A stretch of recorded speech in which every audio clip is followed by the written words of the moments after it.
ప్రముఖ Telugu cinema హాస్యనటుడు, TV వ్యాఖ్యాత ఆలీ అతి చిన్న వయసులోనే బాలనటుడిగా సినీ పరిశ్రమలో రికార్డ్స్ క్రియేట్ చేసి హాస్యనటుడిగా అందలమెక్కి తనకంటూ ప్రత్యేకించి ఒక పేజీని లిఖించుకొని తనకి వచ్చిన సంపాదనలో సేవా కార్యక్రమాలు చేస్తూ ఎంతో మందికి ఆదర్శంగా నిలిచారు. 6 భాషలలో నటించారు. 46 సంవత్సరాల సినీ అనుభవం, 2000కు పైగా ప్లస్ టీవీ ఎపిసోడ్స్, 1250కి పైగా సినిమాలో నటించారు. బాలనటుడిగా తెలుగు చలనచిత్ర రంగంలో ప్రవేశించి సీతాకోకచిలుక చిత్రం ద్వారా ప్రసిద్ధి చెందారు.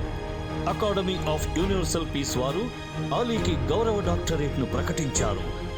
ఆలీ తండ్రి పేరు మీదుగా మహమ్మద్ బాషా చారిటబుల్ ట్రస్ట్ అనే పేరుతో ఒక స్వచ్ఛంద సంస్థ ఏర్పాటు చేసి దాని ద్వారా పేదలకు సేవ చేస్తున్నారు.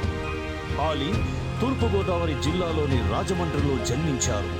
ఆలీ చిన్నప్పటి నుంచి నటన మీద ఆసక్తి పెంచుకున్నారు. శ్రీపాద జిత్ మోహన్ మిత్ర బృందంలో మిమిక్రీ కళాకారుడిగా డ్యాన్సులు ప్రదర్శనలిచ్చేవారు.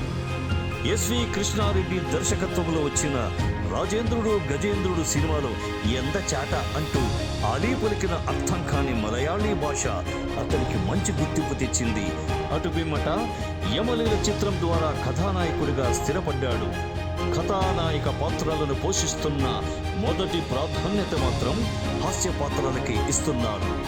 ఈటీవీ తెలుగులో ఆలీ 369, ఆలీతో జాలీగా, ఆలీతో సరదాగా మొదలైన కార్యక్రమాలకు వ్యాఖ్యాతగా వ్యవహరించారు.